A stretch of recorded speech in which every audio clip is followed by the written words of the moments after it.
Welcome back to my YouTube channel the hybrid chemistry. हम BARC chemistry 2020 exam paper को solve कर रहे थे।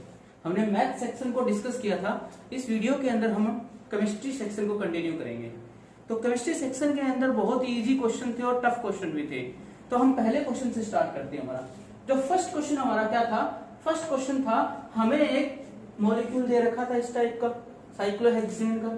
तो हमें क्या करना था, इसका मोस्ट स्टेबल कन्फर्मर बनाना था और उसके अंदर हमें बताने थे कितने एक्सियल ग्रुप आएंगे। तो देखो कैसे करते हैं। हमें पता है जब साइक्लोहेक्सेन होता है तो उसकी चेयर फॉर्म होती है। तो चेयर फॉर्म कैसे होती है साइक्लोहेक्सेन की? इस तरीके से चेयर फॉर्म होती है साइक्लोहेक्सेन की। ठीक है, तो उसकी दो पोजीशन होती है। इसको बोलते हैं एक्सियल, इसको बोलते हैं इक्वेटोरियल। इसी तरीके से ये इक्वेटोरियल, ये क्या होता है? एक्सियल होता है। ये क्या होता है? एक्सियल, ये इक्वेटोरियल। ये क्या होता है? इक्वेटोरियल। ये क्या होता है? एक्सियल। Axial, equatorial. ठीक है, तो हमें क्या करना है, इसको इस फॉर्म में लिखना है और देखना है ये वाले ग्रुप हैं, जो तीन ग्रुप हैं, इनमें से कितने ग्रुप एक्सियल पोजीशन पर आते हैं। ठीक है, तो आप देख सकते हो पहले तो यहां पर क्या करो, नंबरिंग कर लो। पहले नंबरिंग कैसे करेंगे? मान लो 1 2 3 और 4 है। तो सब्स्टिट्यूशन देखो, 1 और 4 का सब्स्टिट्यूशन है और 1 और 2 का सब्स्टिट्यूशन है। अगर मान लो मैं यहां नंबरिंग कर देता हूं 1 2 3 4 5 6, इस यहां पर भी 5 6 नंबर कर सकते हो। ठीक है, तो 1 और 4 एक्सियल और एक्सियल लूं। ट्रांस क्या होता है? जो अपोजिट होता है। ट्रांस का मतलब क्या होता है? अपोजिट होता है। तो ट्रांस कब रहेगा? 1 और 4 पर, जब बंदा एक्सियल हो और एक्सियल हो। अगर मान लो मैं 1 और 4 की बात करता हूं तो ट्रांस कब होगा? जब एक्सियल हो, एक्सियल हो, या फिर दोनों इक्वेटोरियल कर दो, या फिर क्या हो, दोनों के दोनों इक्वेटोरियल पोजीशन पर हो। इसी तरीके से सिस कब होगा? सिस कब होगा? जब एक एक्सियल हो और दूसरा क्या हो, इक्वेटोरियल हो। दोनों सेम साइड जा रहे हैं तो क्या हो, एक्सियल हो, इक्वेटोरियल हो, या फिर इक्वेटोरियल हो, या फिर एक्सियल हो। सेम तरीके से हम किसका देख लेते हैं, 1 3 का देख लेते हैं कि 1 3 में ट्रांस कब होगा और सिस कब होगा। अब 1 3 देखो, 1 और 3, सिस क्या है? दोनों एक्सियल एक्सियल सेम साइड जा रहे हैं, तो मतलब एक्सियल एक्सियल हो या फिर इक्वेटोरियल इक्वेटोरियल हो। ट्रांस कब होगा? ट्रांस जब होगा जब दोनों एक दूसरे के अपोजिट जा रहे। अगर एक एक्सियल है तो दूसरा कहां जाना चाहिए? अपोजिट, यानी कि इक्वेटोरियल पर जाना चाहिए। इक्वेटोरियल जाना चाहिए तो एक्सियल इक्वेटोरियल या फिर इक्वेटोरियल एक्सियल। इसी तरीके से 1 और 2 के रिस्पेक्ट में भी है। ठीक है, तो 1 और 2 के रिस्पेक्ट में भी देख लेते हैं। 1 और 2 के रिस्पेक्ट में देखते हैं, तो 1 और 2 में देखते हैं तो एक्सियल एक्सियल, ये क्या है? ट्रांस है। तो ट्रांस क्या हो जाएगा मेरा? एक्सियल एक्सियल या फिर इक्वेटोरियल इक्वेटोरियल। इसी तरीके से सिस मेरा क्या हो जाएगा? सिस क्या है? देखो, एक एक्सियल है तो दूसरा क्या होना चाहिए? इक्वेटोरियल होना चाहिए। एक्सियल इक्वेटोरियल या फिर इक्वेटोरियल एक्सियल। ये तो हो गया सिंपल तरीके से कि भाई सब्स्टिट्यूशन हो तो कौन सा सिस रहेगा, कौन सा ट्रांस रहेगा। अब देखो किस तरीके से हमें इसको मैनेज करना है। हमें क्या दे रखा है, ये फंक्शन। सबसे पहले देख लो कि जो बल्की ग्रुप है, जो मोस्ट स्टेबल कन्फर्मर होती है ना, उसमें जो बल्की ग्रुप जो होता है, बल्की ग्रुप को मेरे को कहां पर रखना होता है? इक्वेटोरियल पोजीशन पर रखना होता है बल्की ग्रुप को। ठीक है, तो बल्की ग्रुप को तुम इक्वेटोरियल पोजीशन फिक्स कर दो, किसी को भी फिक्स कर दो। मान लो मैंने इसको इक्वेटोरियल पोजीशन पर फिक्स कर दिया, ऐसे बनाई मैंने। ठीक है, अगर मान लो ये पोजीशन थी इसकी, ये 1 है, ये फर्स्ट है, ये सेकंड है, ये थर्ड है, ये फोर्थ है, ये फिफ्थ है, सिक्स्थ है। इसको मैंने किस पे फिक्स कर दिया? इक्वेटोरियल पर। अब इसके और इसके रिस्पेक्ट में 1 4 है, 1 4 है और 6 है, 1 4 है और 6 है। तो क्या हो सकता है? एक्सियल इक्वेटोरियल या फिर इक्वेटोरियल एक्सियल। तो इक्वेटोरियल आ चुका है पहले से, तो आने वाला क्या होगा? वो एक्सियल ही होगा। ठीक है, अब एक लग गया। अब 1 और 2 की देख लेते हैं। 1 और 2 6 है। 1 और 2 6 कब होता है? जब एक एक्सियल होता है, दूसरा इक्वेटोरियल या इक्वेटोरियल एक्सियल। ये पहले से एक्सियल आ चुका है तो दूसरा क्या होगा? इक्वेटोरियल होगा। तो पूछा था ये कन्फर्मर मोस्ट स्टेबल हो गया इसका, पूछा था कितने नंबर ऑफ एक्सियल ग्रुप है, तो तुम देख के बता सकते हो आसानी से कितने नंबर ऑफ एक्सियल ग्रुप दिख रहे हैं तुम्हें, ये एक ही है, मतलब एक्सियल ग्रुप कितने हैं, एक है। समझ में आ गया, बहुत आसान सा तरीका है। एक और तरीका है इसका शॉर्टकट में करने का तरीका, हम किस तरीके से देख सकते हैं, आइए दूसरे तरीके से इसको ये तो होगा पूरा कंसेप्ट के व्यू से देखना कि भाई बना के देख लिया हमने कि किस तरीके से हमें इसको मोस्ट स्टेबल कन्फर्मर ड्रॉ करने हैं। अब दूसरे तरीके से देखते हैं, तो देखो अगर मान लो ऐसा कोई है तो साइक्लोहेक्सेन ऐसे बना लो, ठीक है, इसमें यहां पर नीचे है मतलब बैक साइड में है, तो यहां पर सारे बैक साइड में होंगे वो, इसका नीचे की साइड होता है, इसका इस साइड होता है, इसका बैक साइड ये होता है, इसका नीचे की साइड ये होता है, इसका ये होता है, ठीक है। यहां पर जब नीचे हैं सारे के सारे यहां पर नीचे रहेंगे, ठीक है। तो नंबरिंग कर लेता हूं 1 2 3, इस तरीके से नंबरिंग करो कि बल्कि ग्रुप को 4 है ना, बल्कि ग्रुप तुम्हारा कहां है, नीचे की साइड है, ठीक है, और इक्वेटोरियल पोजीशन पर आई।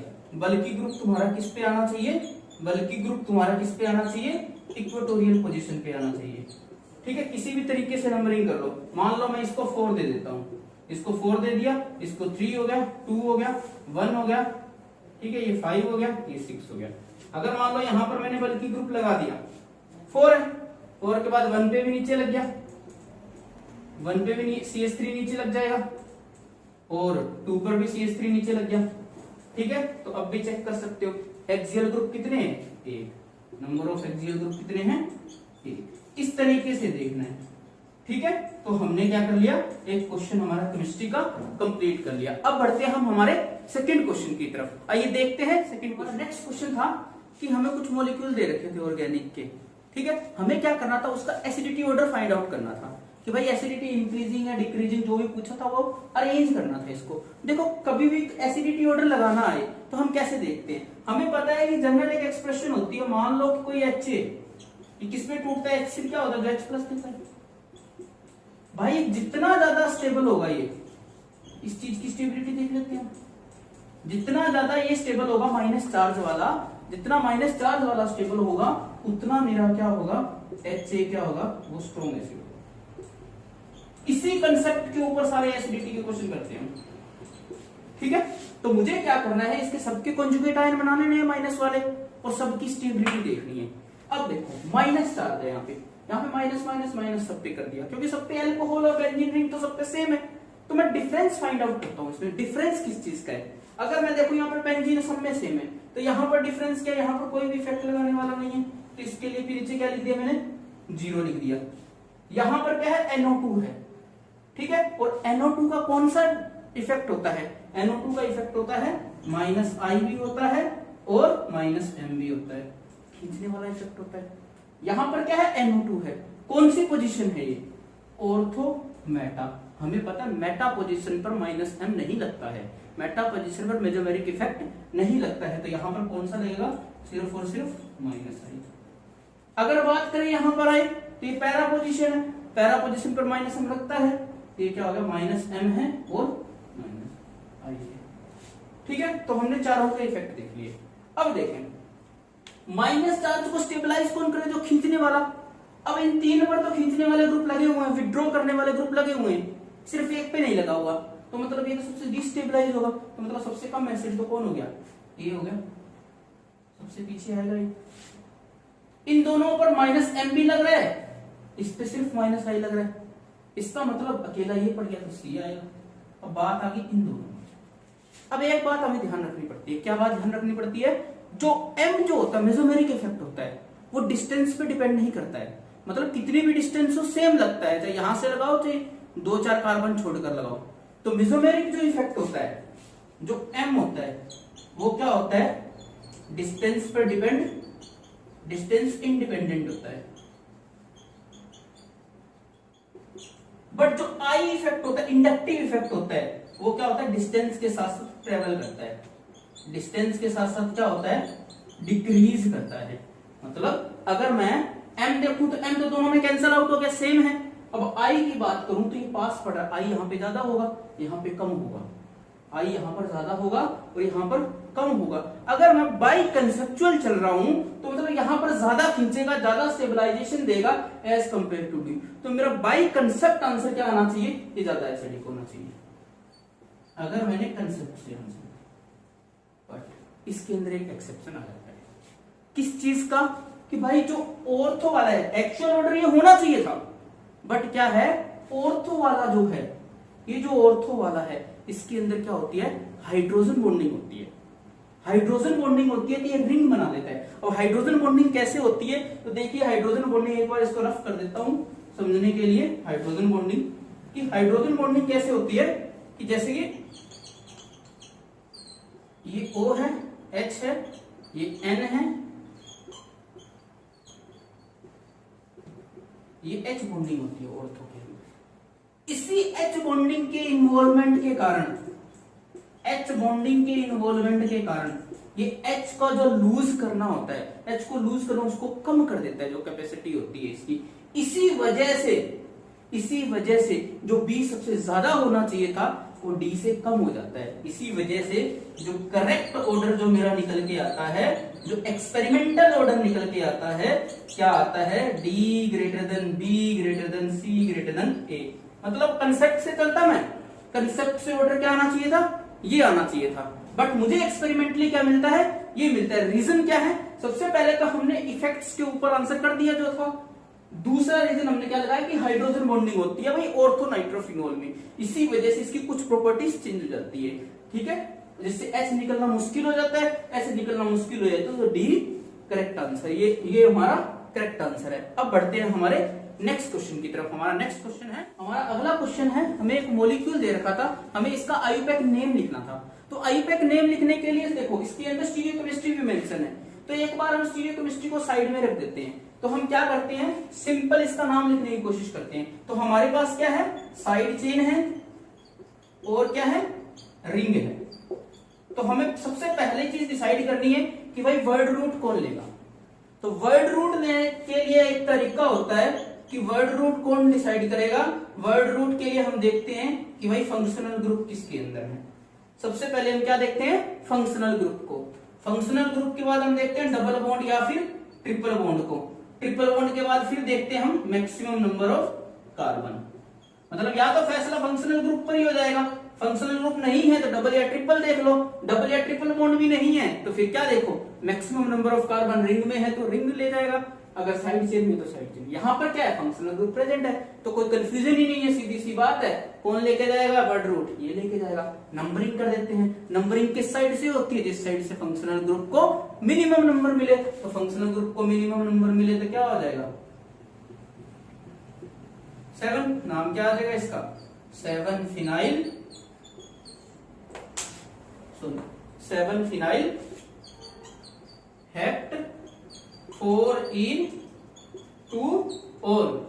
7 फिनाइल हेप्ट 4 इन 2 ओल। अब इसकी स्टीरियोकेमिस्ट्री डिफाइन कर दे। सबसे पहले डबल बॉन्ड की बात कर लेते हैं। तो डबल बॉन्ड तुम्हें दिख रहा होगा इस तरीके से है, ये क्या है, दोनों H क्या है, अपोजिट साइड है। अपोजिट साइड है तो ये क्या होगा, ट्रांस होगा। ट्रांस होगा तो यानी कि E, यानी कि जो डबल बॉन्ड की जो स्टीरियोकेमिस्ट्री है वो क्या है, E है। आगे बढ़ते हैं, अब इसकी स्टीरियोकेमिस्ट्री डिफाइन करने की कोशिश करते हैं। स्टीरियो सेंटर की ये OH है, इस साइड है, ये इधर गए हम, इस तरीके से देखते हैं इसको, ठीक है। आगे का बनाना चाहो तो बना लो, फिर फैसला तो यहीं से हो जाएगा। नंबरिंग करी 1 2 3 4। अगर मैं नंबरिंग करता हूं तो ये कौन सा रोटेशन आ रहा है मेरा, क्लॉकवाइज रोटेशन आ रहा है। अगर ये क्लॉकवाइज रोटेशन आता है, क्लॉकवाइज रोटेशन आता है, और फोर्थ ग्रुप मेरा क्या है, बैक साइड पर है। फोर्थ ग्रुप मेरा कहां पर है, बैक साइड के ऊपर है। मतलब क्लॉकवाइज रोटेशन है और फोर्थ ग्रुप बैक साइड पर है, तो क्या होगी मेरी ये कॉन्फ़िगरेशन, आर कॉन्फ़िगरेशन होगी। अब मैंने कॉन्फ़िगरेशन भी डिफाइन कर दी। अब पूरा का पूरा कंप्लीट नाम लिख देते हैं। कंप्लीट नाम क्या होगा भाई, 2 के ऊपर आर कॉन्फ़िगरेशन है, फोर्थ कार्बन के ऊपर क्या है, ई कॉन्फ़िगरेशन है, फिर नाम स्टार्ट होगा। नाम क्या है, 7 फिनाइल। नाम क्या है, 7 फिनाइल हेप्ट 4 इन 2 होल, ये हो गया इसका पूरा कंप्लीट नाम। ये ध्यान रखना ये हाइफन नहीं आएगा जब तक वर्ड के बीच में, कंप्लीट आएगा। ठीक है, तो ये मेरा आंसर हो गया, इसका करेक्ट आंसर होगा। अब हमने 3 क्वेश्चन कर लिया, अब बढ़ते हैं हमारे नेक्स्ट क्वेश्चन की। अगला क्वेश्चन है, हमें कुछ कैटायंस दे रखे थे, उसका हमें स्टेबिलिटी ऑर्डर लगाना था। तो देखो सारे के सारे कैटायन तुम्हें प्लेनर दिख रहे हैं, तो मतलब हक्कल रूल से हम आंसर करते हैं। हक्कल रूल के अकॉर्डिंग इसमें 2 पाई इलेक्ट्रॉन है, इसमें कितने हैं 2 पाई इलेक्ट्रॉन है, इसमें कितने हैं 4 पाई इलेक्ट्रॉन है, इसमें कितने हैं 6 पाई इलेक्ट्रॉन है। तो 2 पाई इलेक्ट्रॉन है तो 4n+2 रूल लगाएंगे, 4n+2 रूल लगाएंगे, तो उसके अकॉर्डिंग ये क्या आ जाएगा मेरा एरोमेटिक आ जाएगा, ये क्या आ जाएगा मेरा एंटी एरोमेटिक आ जाएगा। अब ये क्या है मेरा एरोमेटिक आ जाएगा। तो मुझे पता है कि जो एंटी एरोमेटिक होता है वो सबसे कम स्टेबल होता है, तो मतलब बात रहेगी ए और बी रह गया, और ए और सी रह गया, और बी तो सबसे कम स्टेबल है।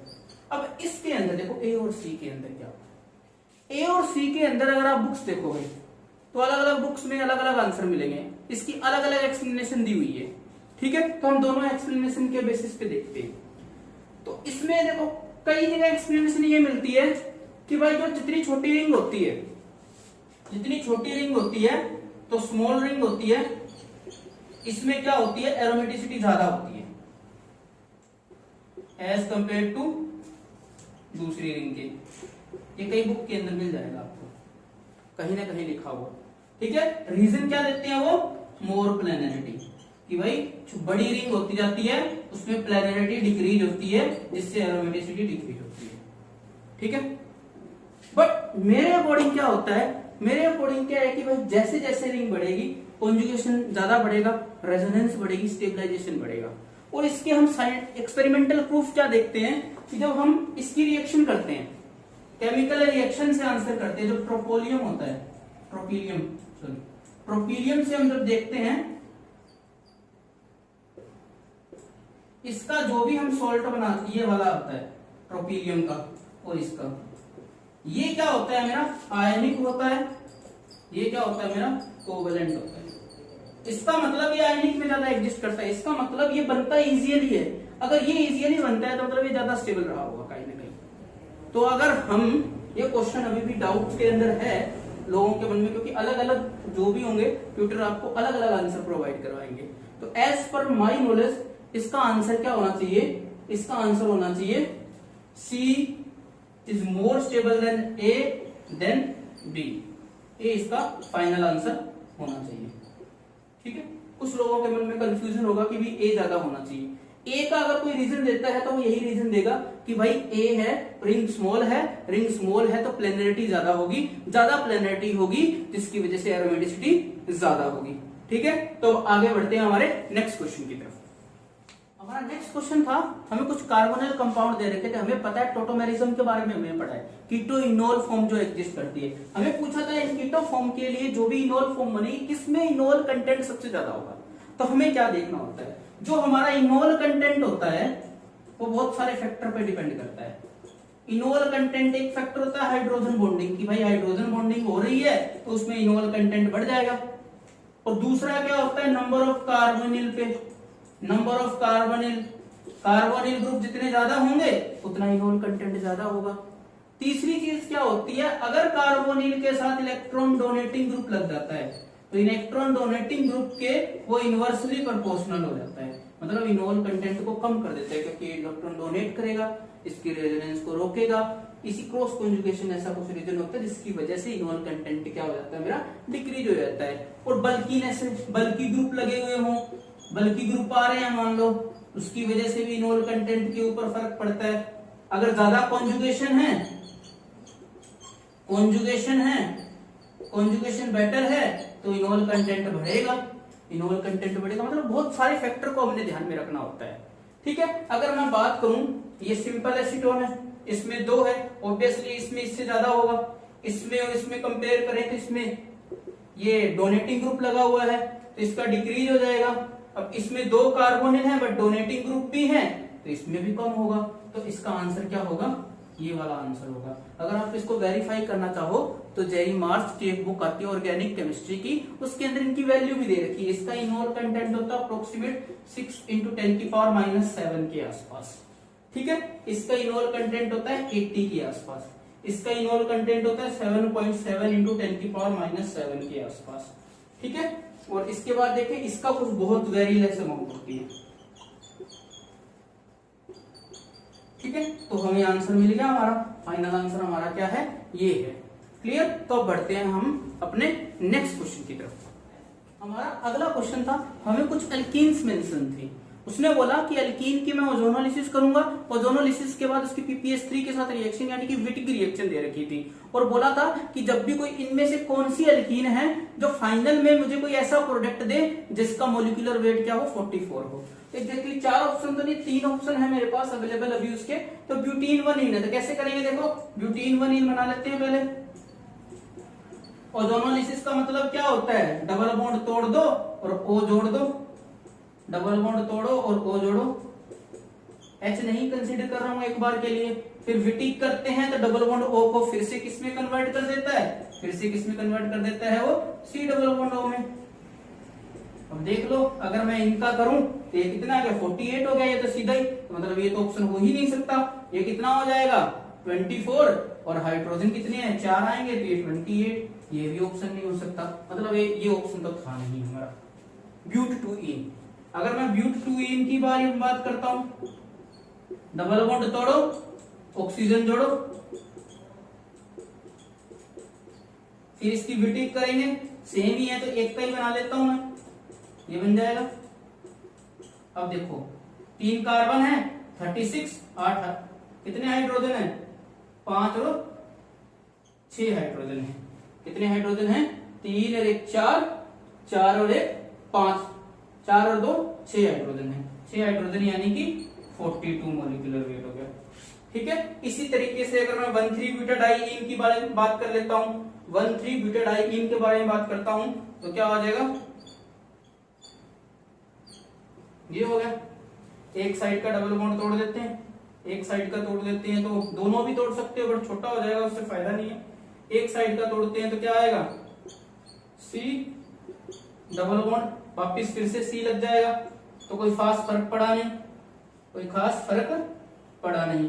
तो दोनों के तोड़ के देख लेते हैं। इस साइड से तोड़ा तो O आ गया, इस साइड से तोड़ा तो भी O आ गया।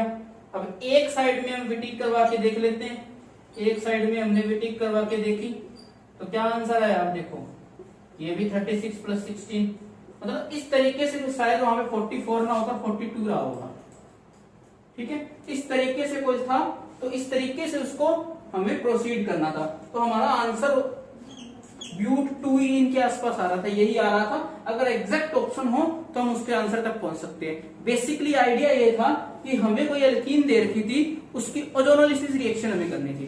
ओजोनोलिसिस में क्या होता है, डबल बॉन्ड तोड़ो और O जोड़ दो, फिर उसकी विटिक रिएक्शन करनी थी। विटिक रिएक्शन में क्या होता है, जहां पर C डबल बॉन्ड O होता है वहां पर क्या आ जाता है, डबल बॉन्ड CH2 ऐड हो जाता है। बस उसके बाद हमें जो भी हमारी फ्रेगमेंट बनी है उसका हमें क्या करना, मोलिकुलर वेट काउंट कर लेना था। यही हमारा क्वेश्चन था, सिंपल से तरीके से हम इसको प्रोसीड कर सकते थे। अब बढ़ते हैं, चलो आगे। हमारा अगला क्वेश्चन था कि हमें एक ट्रांसफॉर्मेशन दे रखी थी, हमसे पूछा था कि इसके लिए कौन सा रिएजेंट सुटेबल है, बेस्ट रिएजेंट पूछा था। तो देखो इसमें सबसे पहले एनालाइज करो कि हो क्या रहा है इस क्वेश्चन के अंदर। अगर मैं एनालाइज करता हूं तो देखता हूं कि भाई एस्टर ग्रुप तो एज इट इज रह रहा है, मतलब एस्टर ग्रुप के साथ कुछ नहीं हुआ है। एजाइड किस में चेंज हो रहा है, एमीन में। तो सबसे माइल्ड ऑक्सीडाइजिंग एजेंट, सीधा सा पता चलता है, देखते ही आंसर आ गया PPS3H2। अब देख लेते हैं हुआ कैसे, मैकेनिज्म देख लेते हैं हम इसका। मान लो R है, C है, H को कंसीडर नहीं कर रहा हूं, यहां पर एजाइड लगा हुआ है। एजाइड इसी को बोलते हैं, N3 को, ठीक है। अगर मान लो PPS3 आया इसके पास, PPS3 के पास लोन पेयर होते हैं, इसने यहाँ पे अटैक किया, ये इधर आया, ये क्या बन गया R कंसीडर कर रहा हूं मैं इन ग्रुप्स को, ठीक है। क्या आएगा N डबल बॉन्ड N, क्या जुड़ गया यहाँ पर PPS3 पॉजिटिव। अब क्या होता है कि जैसे इसको हीटिंग मिलती है थोड़ी, इसके बीच में इंटरेक्शन होना स्टार्ट हो जाती है। इंटरेक्शन होना स्टार्ट हो जाती है तो ये क्या होता है, अगर मैं देखूं तो ये मेरी N2 निकल जाती है। ठीक है, N2 निकलेगी यहां से, N2 निकलेगी तो मेरा क्या बन जाएगा, N2 अगर मेरी बाहर निकल जाएगी तो ये N के साथ क्या जुड़ गया, PbS3 जुड़ गया। ये पॉजिटिव है, ये नेगेटिव है। फिर इसकी हाइड्रोलिसिस कर दो, हाइड्रोलिसिस कर दे क्या बन गया, R है, NH2 बन गया। ये हाइड्रोजन मैंने कंसीडर नहीं किया था पहले ही। ठीक है, तो इस तरीके से इसकी हम क्या कन्वर्ट कर सकते हैं, इसको एमीन में कन्वर्ट कर सकते हैं। ठीक है, तो हमारा आंसर क्या हो गया, हमारा आंसर हो गया ये। ठीक है, अब बढ़ते हैं हमारे नेक्स्ट क्वेश्चन की तरफ। अगला क्वेश्चन था हमारा पेरिसाइक्लिक रिएक्शन से। पेरिसाइक्लिक सिंपल सा हमें कंडीशन पूछी थी कि भाई इस ट्रांसफॉर्मेशन के लिए क्या कंडीशन होना चाहिए। तो जब भी पेरिसाइक्लिक क्वेश्चन का आया था, इस टाइप का क्वेश्चन आया तो हमें एनालाइज कर लेना चाहिए कि भाई हो क्या रहा है। तो देखो सबसे पहले देखो यहाँ पे हाइड्रोजन है, यहाँ पे हाइड्रोजन है। ठीक है, तो देखो हो क्या रहा है इसके अंदर। अगर मैं बात करता हूं तो मैंने देखा कि ये वाले जो हाइड्रोजन है वो सिस कॉन्फ़िगरेशन में रह रहे हैं। एक बात तो फाइनल प्रोडक्ट में मेरा क्या रह रहा है, सिस रह रहा है। दूसरी बात अगर मैं बात करूं स्टार्टिंग में क्या थे, हाइड्रोजन अपोजिट थे। ठीक है, और इलेक्ट्रॉन कितने इन्वॉल्व हैं, इलेक्ट्रॉन इन्वॉल्व कितने हैं, 6 पाई। और क्या है, 6 पाई इलेक्ट्रॉन इन्वॉल्व है। तो सिंपल सा हम ओडीसी रूल हम लगाएंगे। ओडीसी रूल हमारा क्या कहता है, ओ यानी कि अपोजिट, डी यानी कि डिसरोटेटरी, सी यानी कि सिस। अगर ये सिस है, ये अपोजिट भी है, तो ये डेफिनेटली कौन सी रही होगी प्रोसेस, डिसरोटेटरी प्रोसेस रही होगी। तो मतलब ये मेरा क्या है, डिसरोटेटरी है। और हमें पता है 6 फोटो कौन होता है, तो 6 थर्मल क्या होगा मेरा, डिसरोटेटरी होगा। तो आंसर क्या आ जाएगा मेरा, इसका आंसर मेरा क्या आ जाएगा, 6 पाई इलेक्ट्रॉन है, हीट के अंदर है और डिसरोटेटरी। ये वाला मेरा इसका आंसर हो जाएगा। ठीक है, तो अब बढ़ते हैं हमारे नेक्स्ट क्वेश्चन की तरफ। नेक्स्ट क्वेश्चन हमारा अगला क्वेश्चन भी था पेरिसाइक्लिक रिएक्शंस थे। तो ये भी आपको पेरिसाइक्लिक और फोटोकेमिस्ट्री नाम का चैप्टर जो क्लेडन और कैरेथर में direct question same ditto question मिल जाएगा आपको। तो देखते हैं इस क्वेश्चन को कैसे अप्रोच करते हैं। तो सबसे पहले देखो पेरिसाइक्लिक रिएक्शंस में क्या होता है, एक डाइइनोफाइल होता है, डाइइन होता है, ये क्या है, डाइइन है, और ये क्या है, डाइइनोफाइल है। तो अगर मैं इसको अरेंज करना चाहूं तो किस तरीके से अरेंज करूंगा इसको मैं, सबसे पहले देख लो इसकी कॉन्फ़िगरेशन क्या है। यहाँ पर ये ट्रांस है, ये भी क्या है, ट्रांस है। तो इसको इसी तरीके से अरेंज कर लो। सबसे पहले क्या करो, ये लिखा मैंने ऐसे, सेकंड डबल बॉन्ड ट्रांस है तो ये नीचे आ जाएगा। ये वाला डबल बॉन्ड क्या है, इसको इधर मोड़ेंगे इस साइड पे, तो ये आ गया। ये भी ट्रांस है, कितने हैं, 1 2 3 कार्बन है, 1 2 3 कार्बन है। ठीक है, अगर मैं हाइड्रोजन की बात करूं, ये इस साइड हाइड्रोजन है, ये वाला हाइड्रोजन इस साइड है, ये वाला हाइड्रोजन इस साइड है। ठीक है, घुमा देते हैं इलेक्ट्रॉन, घुमाने से क्या बन जाएगा, एक तो 6 मेंबर की रिंग बन गई। 6 मेंबर की रिंग बन गई, कितने मेंबर की रिंग बन रही है, 5 मेंबर की रिंग बन रही है। 5 मेंबर की रिंग बन रही है। तो अब देखो स्टीरियोकेमिस्ट्री देखो, ये H और ये वाला H दोनों सेम साइड है। तो तुम्हें जस्ट देखना ही था ऑप्शन के अंदर, एक ही ऑप्शन ऐसा था जिसके अंदर ये H और ये H क्या था, सेम साइड था, और ये क्या था, और यहाँ वाला H क्या आ गया, इसके अपोजिट आ गया। क्योंकि देखो साफ साफ दिख रहा है ये दोनों एक दूसरे के अपोजिट है। तो देखते ही हमारा आंसर हो गया। तो आपको क्लेडन और कैरेथर में डिट्टो एग्जांपल तुम्हारा मिल जाएगा। इस जंक्शन में अगर सिस है यहाँ पे कॉन्फ़िगरेशन अलग हो जाएगी, ट्रांस है तो यहाँ पर कॉन्फ़िगरेशन अलग हो जाएगी। तो आइए बढ़ते हैं हमने नेक्स्ट क्वेश्चन की। अगला क्वेश्चन था हमारा हेट्रोसाइक्लिक केमिस्ट्री से। तो हेट्रोसाइक्लिक केमिस्ट्री में हमें इंडोल दे रखी थी। इंडोल के अंदर देखो एक बेंजीन रिंग होती है और एक क्या होता है, पेरोल रिंग होती है। ठीक है, दोनों फ्यूज्ड होती है। हमें क्या करना था, Br2 यानी कि इलेक्ट्रोफिलिक अटैक है। हमें पता है कि इलेक्ट्रोफिलिक का अटैक होता है वो पिरोल रिंग पर होता है। कैसे होता है, क्योंकि मैं इसको इस तरीके से लिख सकता हूं, इसको किस तरीके से लिख सकता हूं, क्योंकि इसमें नाइट्रोजन के पास लोन पेयर होते हैं, तो ये यहाँ पे जाएगा, ये यहाँ पे जाएगा। इस तरीके से मैं इसको लिख सकता हूं।